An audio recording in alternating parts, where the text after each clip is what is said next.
During the Kaleshwaram project inquiry, the Justice P.C. Ghosh Commission cross-examined Itila at their office in Hyderabad. Questions were asked about project completion certificates, funds and bank guarantees. Itila stated that fund releases were made only according to the cabinet decisions, denying any personal role in the approvals.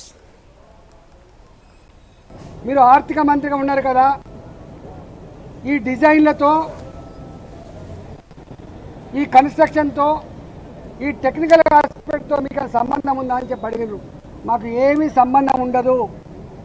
రెండో ప్రశ్న, వాళ్ళని Kaleshwaram special purpose vehicle అయితే పెట్టిండ్రో, Kaleshwaram irrigation project కోసం ఒక corporation పెట్టిండ్రో, ఆ corporation రుణాల మీద మీకైనా అధికారం ఉందా అడిగినారు. కానీ కార్పొరేషన్ మీద ఆర్థిక డిపార్ట్మెంట్కి, ఆర్థిక మంత్రికి ఏం సంబంధం లేదు. వాళ్ళు ఆనాడు ప్రాజెక్ట్ రిపోర్టు బ్యాంకులకు సబ్మిట్ చేసిండ్రు, డబ్బులు తెచ్చుకున్నారు, వాళ్ళే ఖర్చు పెట్టుకుని తప్ప మాకు సంబంధం లేదు. అసలు ఒక్క మాటలో చెప్పాలంటే ఇరిగేషన్ డిపార్ట్మెంట్కు తోడుగా అనుబంధంగా వాళ్ళ దగ్గరనే ఒక అకౌంట్ డిపార్ట్మెంట్ ఉంటుంది, దానికి ఒక ఆడిట్ డిపార్ట్మెంట్ కూడా ఉంటుంది.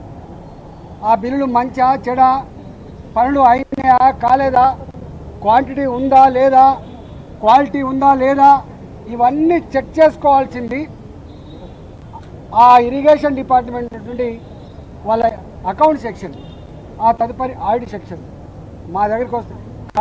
కాళేశ్వరం కార్పొరేషన్ కింద ఏ డబ్బులు అయితే ఉండనో వాళ్ళే నేరుగా పే చేసుకున్న మాకు సంబంధం లేదు. బడ్జెట్ అలొకేటెడ్ డబ్బు ఏదైతే ఉందో మా దగ్గర అలొకేటెడ్ డబ్బు ఉంటే తప్పకుండా దాని ప్రకారం బిల్లు పే చేస్తాం తప్ప దాని వాల్యూస్తో కానీ వాటితో మాకు ఏం సంబంధం లేదని చెప్పి కరాఖండిగా చెప్పడం జరిగింది. కానీ వాళ్ళ ఎంత దుర్మార్గులు అంటే, ఈ ఈటల రాజేంద్ర గారు పిలుస్తాండ్రు, ఏం పిలుస్తావు, ఏం పిలిచినా ఏముంటుంది. మా బతుకు చాలా ట్రాన్స్పరెంట్గా, మేము ఎథిక్స్ కోసం బతికిన వాళ్ళం, ప్రజల కోసం బతికిన వాళ్ళం. కంత మీద తుపాకీ పెట్టినా కూడా గదే మాట మాట్లాడడం తప్ప ఇంకోటి మాట మాట్లాడటం కాదు.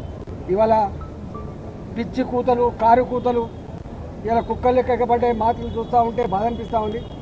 ఏది ఏమైనా తెలంగాణ ప్రజలు నిజమైన న్యాయ నిర్ణేతలు.